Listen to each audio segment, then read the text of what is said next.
At this point, almost every gamer knows that good games don't need to have high-end graphics or be incredibly well known. And we all know that there is a lot of poorly made, soulless garbage on Steam. And loads of porn, but this video is not about porn, sorry. Aww. This is Arctic Eggs, a game that is incredibly goofy and seemingly slapped together on the surface, but underneath it's actually one of the funnest and funniest games I've played recently. Stick around and I'll show you the great things this game has to offer, along with all the bizarre weirdness that actually grows on you once you realize how well made it is. Greetings fellow gamers, welcome to the Dungeon Rings channel where we cook eggs and cigarettes and cigarettes and cigarettes. So Arctic Eggs is a sci-fi cooking game where you take up the role of a poultry peddler stuck in Antarctica and longing for a way out. The game is really well reviewed and came out very recently. Developed by The Water Museum and Cocky Doody, who is now working on Shrimp Game, apparently. That's pretty cool.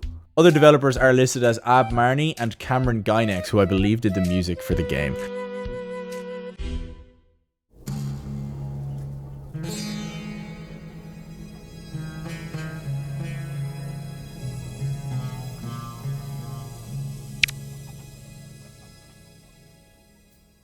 So, before we talk about the best thing about this game, I want to say the game is a unique experience, which is my highest praise for it, no doubt. Here's the thing, if you think video games can be considered an art form, this one definitely belongs to a more surrealist sort of genre. I know that sounds super pretentious, but just let me elaborate. When I started playing, I thought it was some crappy game made in 2 weeks, but that's not the case. I mean, it might have been made in 2 weeks, but it's definitely not crappy. The things I first mistook as flaws are now my favourite parts of the game. The NPCs say really weird stuff and behave strangely. The art style is dark and gritty and completely the opposite of everything the NPCs say and do. The cooking is fun and intuitive and it's a very unique system. And there's actually some really interesting thoughts and ideas threaded through all the silly dialogue. I thought good games were fun to play because they had strong characters and world building, good pacing and progression. And the reason I started this channel was to expand that mindset a little bit. And while this game has some world building and progression, and some of the funniest gameplay ever, which we'll touch on later, like I said, it maintains a very light-hearted tone, and seems to put more emphasis on each interaction, making sure you either have a good laugh or just think like, what the f did I just read? I wish they had an ended toilet that doesn't whisper sweet nothings. What? I've heard the playful whispers in the bathroom are the work of dolphins, or chickens playing hide and seek. I'm not enjoying this discussion. Cool. This game is fucking insane. Which I love. Not every game needs to be The Witcher 3. Arctic Eggs feels ridiculous in a good way. The story is pretty minimal. We're apparently some sort of mutilated demi-human egg chef in a post-war future, frying food for soldiers, whales, and other freaky weirdos. Our goal is to cook for enough people until we earn enough prestige to be allowed to cook for the Saint of Six Stomachs, who kind of acts as like a final boss for the game. The art style is very memorable, as I said. Each new area has its own recipes to cook, and they progress in difficulty, adding new layers to the cooking mechanics and never letting it get stale. We're going to talk about that now in just a moment, but really quick, I have to comment on the music by Cameron Gynex. It must have been such a challenge creating like palatable music that suits the atmosphere of one of the weirdest games in the world, but it just absolutely slaps. So round of applause for him. Now let's talk about the cooking, the main mechanic of the game. The difficulty you choose will determine how high the walls of the frying pan are, and apparently there's no fuel up here, so you just need to jiggle the pan to create some kinetic energy and cook everything. You can adjust your jiggle sensitivity with the scroll wheel, which can be helpful but also disastrous.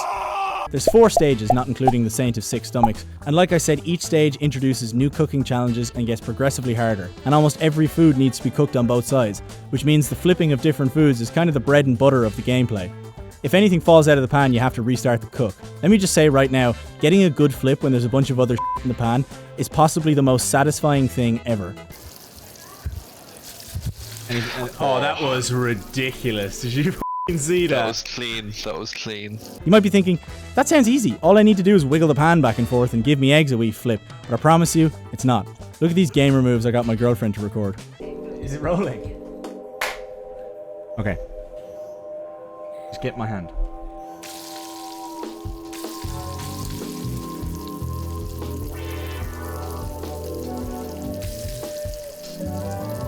No.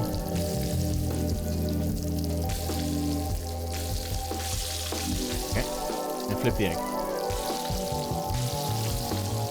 Oh my god. Oh my god. Oh my god!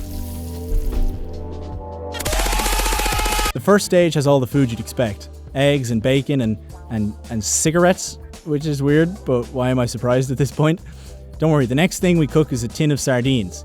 Still in the tin, by the way. The challenges start simple, but they get harder as you go on. Eggs, sausages, and the tin of sardines are all considered food items, whereas the cigarettes would be considered a hazard item.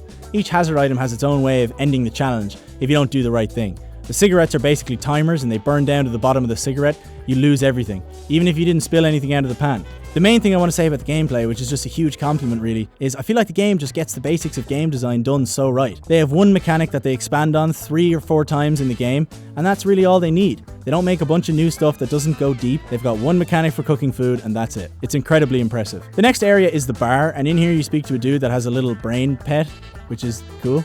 This area introduces drinks as hazards. First of all, there's a beer bottle, which you drop into the pan standing up and basically has a bunch of beer in it. If you spill a single drop of beer outside the pan, you fail. Obviously this isn't so bad by itself, but trust me, when the pan is full of these tiny little spilled beer pieces and you need to flip one of your eggs, it's all gonna go f***ing tits up. The next hazard is the ice cubes. You drop them into a whiskey tumbler, and as long as they stay in the whiskey tumbler, you're fine. But if the ice cubes hit the pan, they melt incredibly quickly, so kind of like more of a dangerous version of cigarettes. There's also a bonus area with a scientist having kind of an intimate conversation with a dolphin, and the dolphin's talking back to him, and my first thought was, wait, how can they hear each other through the glass? And not, why the f*** is that dolphin talking? Anyway, the scientist then asks you to cook an egg and feed it to the whale, which looks like a monster out of Monster Hunter that I can't recall right now, but I'll put it on screen. Flipping the egg into the whale's mouth isn't that bad. I really appreciate the game added this bizarre little extra area. Next is the docks area, and it's like a seafood themed area. It adds the fish, which I want to call a mackerel, even though I don't know anything about fish. But it just flippy flops around, but it's not that bad. It's an easier version of the bacon because it's not so rigid. You also have to cook these puffer fish, and these are really difficult. They basically bounce around like ping pong balls, and you have to be kind of gentle as you cook them because they're incredibly sensitive, and they knock over bottles and stuff like that. It's pretty tough once you cook them with other stuff. Obviously, there's more strange interactions in this area, especially this dude. He's got no arms and legs, and I wasn't actually recording my mic audio, but I literally screamed when he jumped into the water after I was talking to him.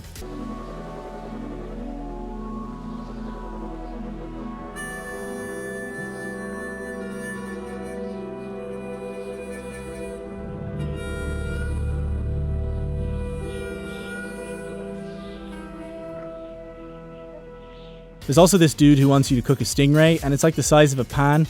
It's not that bad, but it is pretty funny. The final stage before the Saint of Six Stomachs is my favourite, the prison stage, with these human-robot hybrid prisoners, and I don't know about you guys, but they freak me out. Hi, how are you? This area without a doubt has the funniest dialogue as well, between this guy perching on the toilet. What the f***?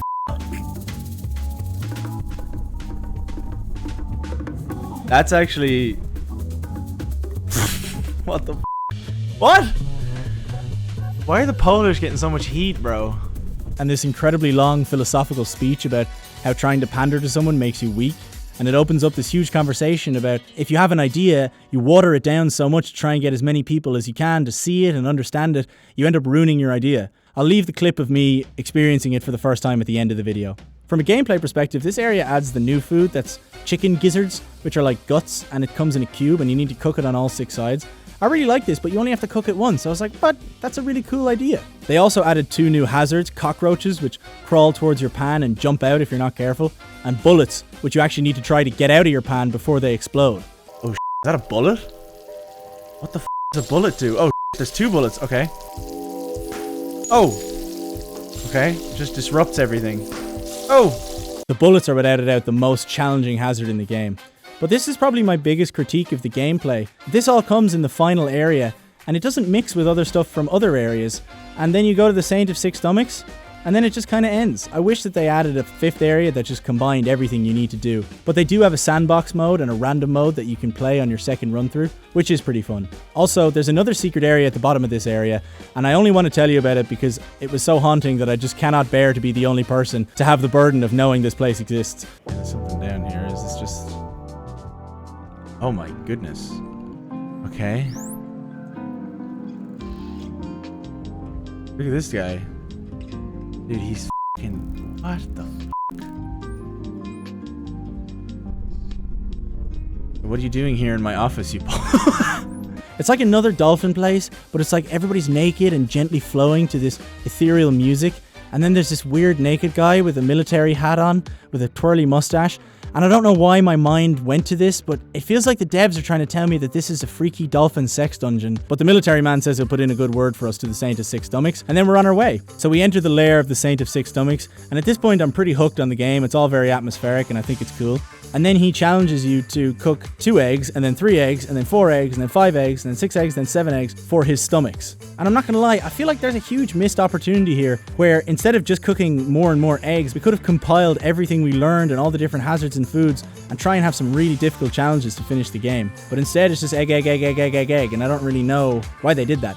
But that said, the atmosphere of this final confrontation is really sick with the music and the look of the Saint of Six Stomachs. I knew he was going to be weird, but he's super fucking weird. And then he asks you the same question you've been asked the entire game. Can you cook an egg on top of Mount Everest? And then we get the credits flying this plane through this cityscape, and then we get to the top of what we have to assume is Mount Everest. We go to the top and there's this chicken there and we caress him, and the game is over. So a little bit of a strange, underwhelming ending, but overall I don't think it fully takes away from how good the game was. As a final score, at first I was hesitant to review it because the game is so bizarre, but after I got to that speech in the prison, I was like, no, these guys made their game and it's their idea and they didn't want it to be watered down, so I'm not going to water down my review. So I figured I'd give it a fair review like I'd give anything else. So here we go. The gameplay is great, like I said, if not a little bit undercooked. No pun intended. I'm glad they gave us the sandbox mode and the random mode, but honestly, I don't really feel drive to play them. They should have just included more challenges in the original game. Like I said, the music, the vibe, the style of the entire game is very cool. I liked it a lot, so that gets big scores. But I think they fell down with how short the game was, and like I said, the gameplay stuff that I had mentioned before. Personally, I wouldn't really replay it unless I was showing it to somebody, but someone else might be different from me. I'm feeling like a 59 to 62% score. We'll call it a 60% score and give it a 6 out of 10. But if you are going to buy it, just know that it's pretty weird, which is, in my opinion, the main reason to buy it, and it's pretty short. Most of the time I don't play the random games I make videos about on Twitch because I like to save it for Patreon. But I also do stream on Twitch, 7:30 GMT, so follow the Twitch so you can chat to me there. And if you like the video, obviously please subscribe. I've got some very cool ideas in the pipeline that you're not going to want to miss. Peace out, gamers. Just need to survive this bullet now. Okay, we're done. Nice, nice. The way you flipped that pan was kind of aggressive. I don't appreciate that. F off. I suppose art that matters isn't really appreciated by everyone. Yo, that's kind of crazy because this game is art and not a lot of people know about it. This game is kind of making me think, man. If I pandered to your abilities, more poultry preppers may have been able to satisfy me. Pandering resembles erosion. Grand ideas like towering mountains erode into accessible but diminished forms. Initially, these ideas, pure and monumental, become mountainous through expression, enabling others to perceive them. Yet as demands for broader accessibility grow like relentless rain, they sculpt the peaks into gentler hills and eventually valleys and canyons. This erosion, while making the mountains more accessible, strips away the beautifully rigid peaks at the canyon's base. The view spans wide, offering a superficial understanding without deeper engagement. What? This is like a commentary on the game. To pander is to gratify or indulge an immortal or distasteful desire, or a taste or a person with such desire or taste. Procuring, pimping, or pandering is the facilitation or provision of prostitute or other sex worker. Okay, that's not really. So yeah, it's to pull back what you think your ideas are. Oh shit, there's more. The hiker who navigates the mountain's original rugged terrain, though seeing less, grasps its true nature far beyond any canyon bitch. I think they're talking about content. How everybody's trying to commercialize things and make things really digestible just so that more people will see it, but ideas can be more complicated, and it's kind of a rebellious act to like make something more complicated, but it's like closer to the truer idea of that you had originally, I think is what they're trying to say. And that's really cool to find in a video game that I first thought was just some stupid little game.